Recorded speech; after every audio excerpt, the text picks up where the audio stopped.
Capítulo 1. Principios del Tantra. De todos los cuerpos existentes que se expresan por medio de la conducta, el más evolucionado es el humano. Este es capaz de autoexpresarse y de comprender la verdad que está más allá de la esfera de la percepción sensorial. Con la ayuda de la memoria, la imaginación y la intuición, el organismo humano puede entender y captar las leyes inherentes a la naturaleza y lograr que estas fuerzas, que son misteriosas, vistas con un ojo ordinario, trabajen para su beneficio, crecimiento y desarrollo. Con la sincronización perfecta de los ritmos interiores y exteriores, podemos seguir el camino de menor resistencia flotando libremente en el océano del mundo fenoménico sin ahogarnos. Para ser precisos, el cuerpo humano es el instrumento más perfecto para la expresión de la conciencia. La conciencia es la realidad última e irreductible de la cual, y con cuyo poder, proceden la mente y la materia. La realidad manifestada como mente y materia es simplemente una fracción de la totalidad o la realidad infinita. La mente limita la conciencia para que ella misma, la unidad de la conciencia, pueda tener experiencias finitas. Pero en el amplio espectro que va desde los minerales hasta el hombre, hay diversos niveles de existencia de la conciencia. En el mundo de los nombres y las formas, en sánscrito Nama Rupa, no hay nada absolutamente consciente o absolutamente inconsciente. La conciencia y la inconsciencia están armoniosamente entretejidas en el mundo fenoménico, y en el hombre la conciencia existe como autoconciencia, lo que la diferencia de todas las otras formas de conciencias existentes. Los principales centros de la conciencia de los seres humanos están localizados en el sistema cerebroespinal y en el cerebro superior. El sistema cerebroespinal es la primera parte del organismo que se desarrolla tras la concepción. A partir de él se materializa la forma corporal. Este sistema es un gran generador de energía eléctrica y tiene una red fantástica de nervios que le sirven de conectores. El cerebro sigue produciendo energía eléctrica. Mediante finos nervios se suministra constantemente esta energía al organismo, proporcionándole la fuerza vital. En la parte superior y en la base del cráneo está el cerebelo, el cerebro mecánico, el órgano de la mente subconsciente. Se le da también los nombres de cerebro inferior, cerebro cobra o cerebro del reptil. El cerebro superior es un acontecimiento comparativamente superior en relación con el inferior y está más abierto al cambio. El funcionamiento de todo el cuerpo humano está controlado por el sistema cerebroespinal y los centros psíquicos están localizados en este sistema. Durante muchos siglos, este conocimiento ha sido transmitido por la tradición tántrica hindú, que da a esos centros psíquicos el nombre de chakras. Se piensa que para que haya un funcionamiento equilibrado debe existir una adecuada armonía entre los dos cerebros, el superior, organismo de la conciencia, y el inferior, sede de la mente subconsciente. Los estudios modernos realizados sobre los cerebros superior e inferior hacen referencia a un conflicto interno entre ambos, relacionando dicho conflicto con pautas conductuales que se ven afectadas por él. Dichos estudios se refieren también a una dicotomía básica de la naturaleza humana, dicotomía que se sustancia por la presencia de los hemisferios gemelos del cerebro. Nosotros, en cuanto a seres humanos, habitamos en esta dualidad y somos víctimas de interminables problemas y complejos. Para resolver esta dicotomía, la solución más práctica y plausible aplicable hasta ahora parece estar en la unión entre el cerebro superior y el inferior, y entre sus hemisferios derecho e izquierdo. Se obtiene la unión equilibrada mediante un trabajo constante con los cuatro componentes. Por tanto, es un requisito básico el estudio sistemático de la naturaleza humana, un estudio de las actividades y funciones del organismo humano. Muchas investigaciones científicas se han basado en el estudio de cuerpos muertos o enfermos que no revelan datos vivos o saludables. De una manera global, mediante las antiguas ciencias del Tantra y el Yoga, se han realizado estudios del organismo humano. Los resultados de la investigación con organismos saludables no se han correlacionado todavía ampliamente con los experimentos y exploraciones de la medicina occidental. Recientemente, desde luego, se ha dado una mayor aceptación y una más amplia aplicación del ejercicio y el control respiratorio en las técnicas postoperatorias y en la medicina preventiva, medidas que han sido traducidas directamente de las tradiciones tántrica y yogi, adaptándose con éxito para el beneficio del hombre moderno. Con el fin de alcanzar una comprensión completa de la humanidad, hay que examinar totalmente las dimensiones psíquicas y no solo las físicas. Se piensa que el sistema con el que se obtuvo por primera vez la unión trascendental es el yoga. La palabra yoga deriva de la raíz sánscrita yug y significa unir, añadir. Si se considera en este nivel físico grosero, esta unión se da entre la conciencia individual y la conciencia cósmica, es decir, el alma con Dios.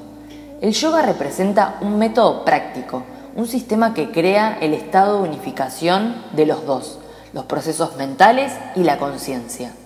El yoga se basa en ejercicios y disciplinas particulares por medio de las cuales cualquiera que desee seguir el sistema prescripto puede obtener la unión.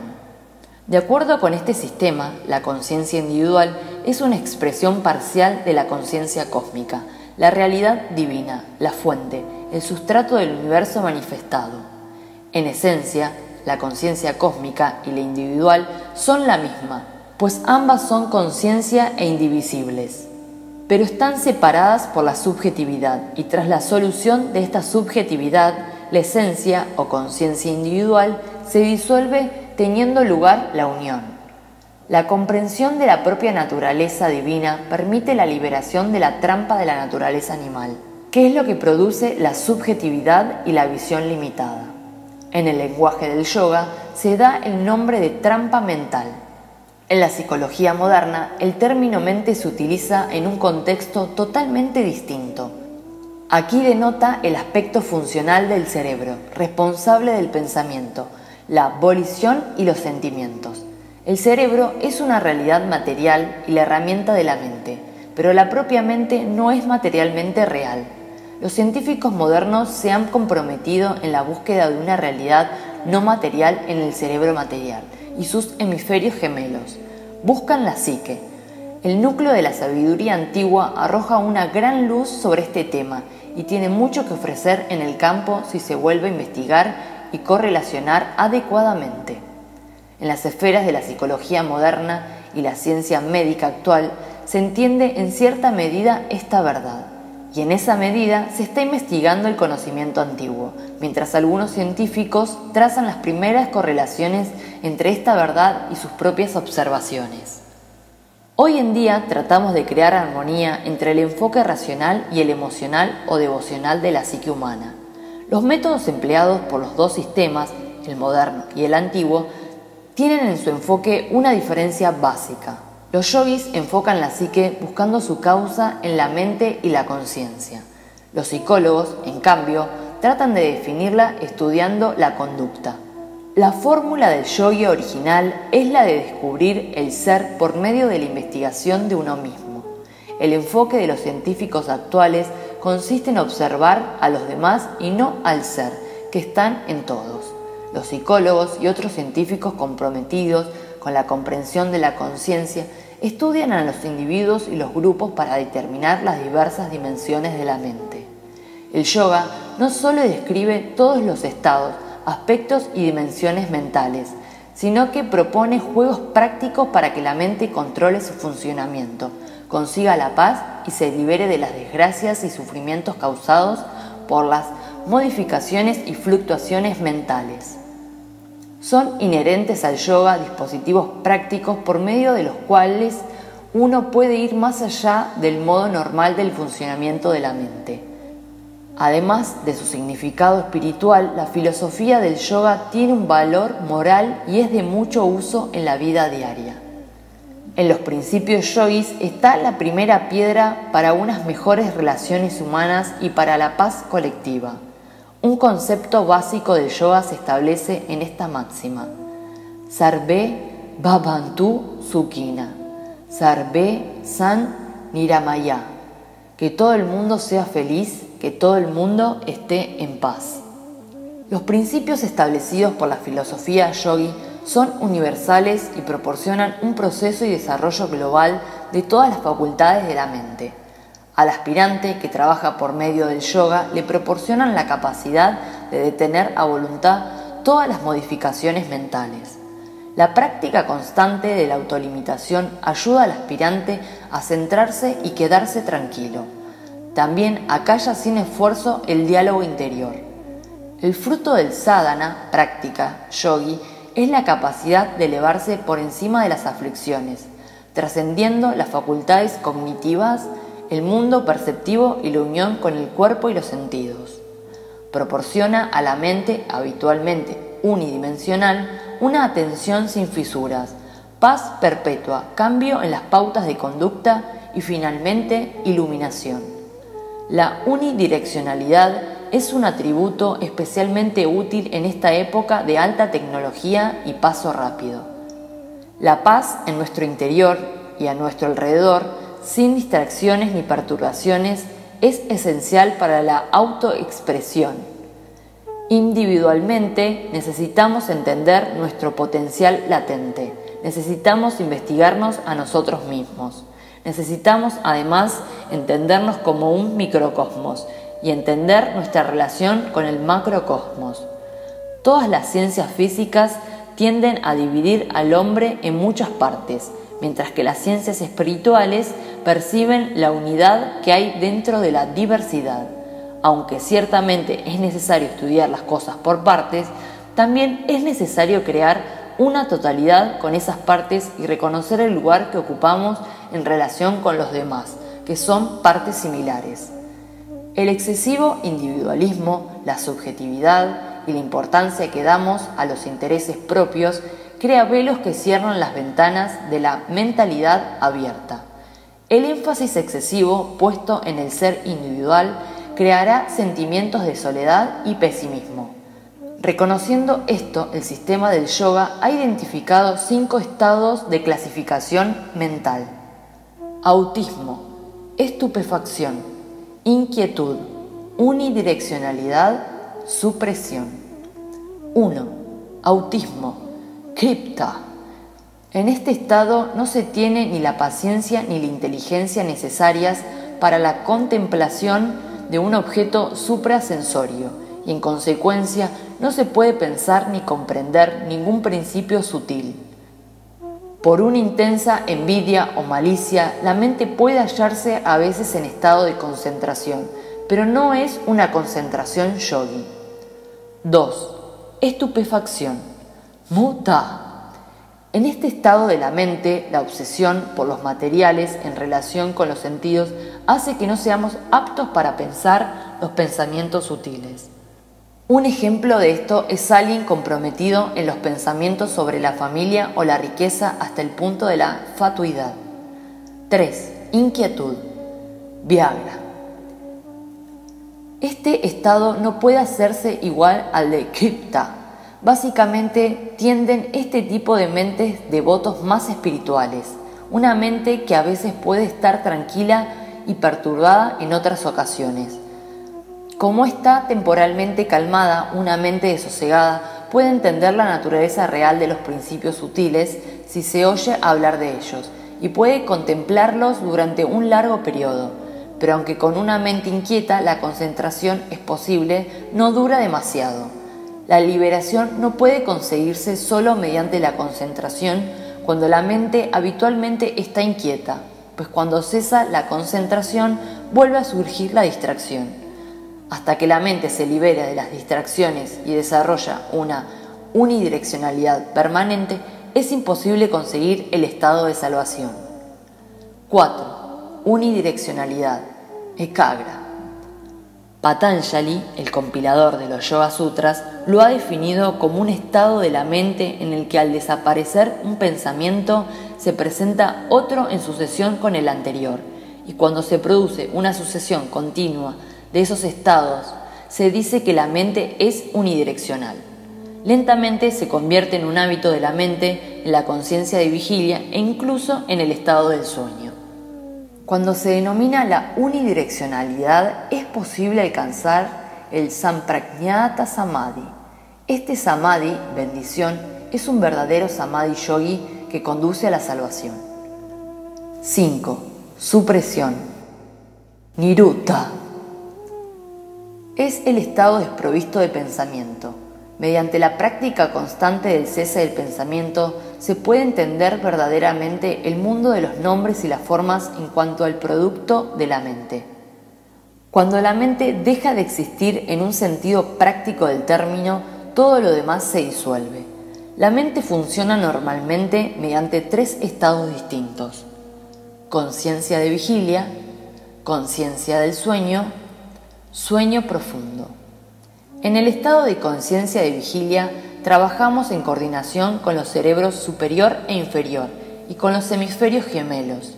En el estado del sueño estamos más dominados por la mente subconsciente, cuya sede es el cerebro inferior.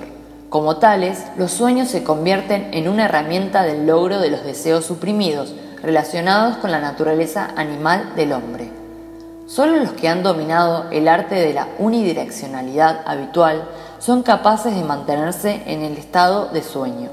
La unidireccionalidad habitual es el resultado de la constante disciplina yogi y la autolimitación.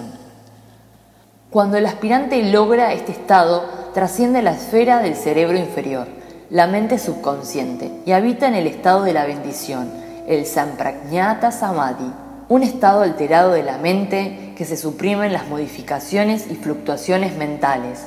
Esta es la conciencia que hay durante el sueño profundo. Hay también un cuarto estado, el estado de la cuarta dimensión. Según la terminología yogi, es el turiya, el estado de conciencia inconsciente. Recientemente, los psicólogos modernos se han interesado en este estado en el que se suprime la mente consciente, pero que sin embargo contiene una conciencia completa. Se le da también el nombre de estado alterado de la conciencia. La ciencia del yoga sirve para desarrollar una atmósfera de paz y unidireccionalidad habitual. Conduce a la unidad del pensamiento y la acción, prescribe dispositivos para limpiar la mente, proporciona conciencia, detiene el diálogo interior y da silencio interior, crea una ausencia de ataduras, asegura una mejor salud física y mental. Le ofrece al aspirante la guía para que adopte una dieta particular necesaria para la práctica de las disciplinas y la autolimitación y expande la conciencia. Hay diferentes tipos de conciencia yogi, como hay diferentes tipos de temperamento humano. Raja Yoga, el yoga de la meditación. Mediante la suspensión del principio del pensamiento se puede conseguir la unión por medio de la voluntad.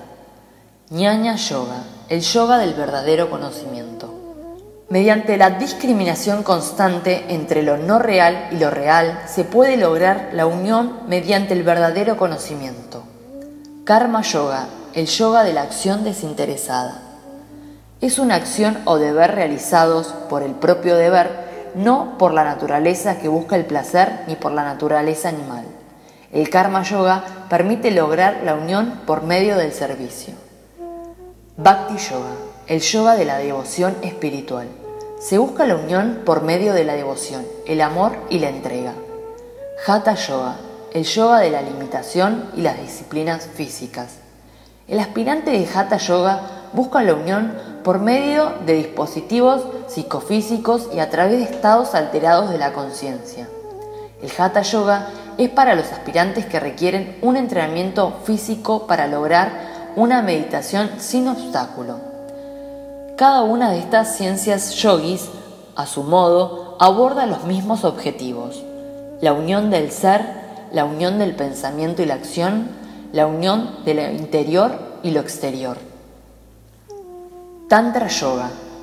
La combinación de todas las ciencias yogis mencionadas, el Tantra Yoga, es un tipo práctico de yoga en el que el cuerpo y la mente se consideran como lo mismo, y se cree que el cuerpo es un vehículo de la mente. Según este sistema, la mente es abstracta y el cuerpo concreto. Para trabajar con la mente abstracta necesitamos utilizar el material concreto llamado cuerpo. Es el cuerpo donde están localizados los centros psíquicos. El aspecto funcional del sistema cerebroespinal se llama mente. La columna vertebral es la sede de todas las respuestas. El principio básico del Tantra es Shakti, poder femenino, que se manifiesta como materia y mente, aunque la conciencia suprema no tenga mente. Cuando no hay mente, no hay limitación. El hombre es entonces la conciencia pura. Para ir más allá de la mente, uno detiene su vehículo dejando en suspenso todas las actividades. El prana, respiración, es el vehículo de la mente. Apana es el prana que existe en la región que se extiende desde debajo del ombligo hasta el ano y es la responsable de todas las actividades de la región pélvica, incluyendo la eyaculación, la micción y la defecación. Si este prana, que está cargado con iones negativos, funciona con apaña y se ve forzado a entrar en el canal central de la columna vertebral, se da una fusión entre los iones negativos del prana y los positivos de la apaña. Esto genera una gran cantidad de energía que, a su vez, ayuda a la ascensión de la energía dormida que descansa en la base de la columna, Kundalini. Antes de que la generación de esta energía sea físicamente posible, el aspirante debe prepararse mediante purificaciones corporales, asanas, posturas yogis, mudras, gestos, pranayama, respiración yogi.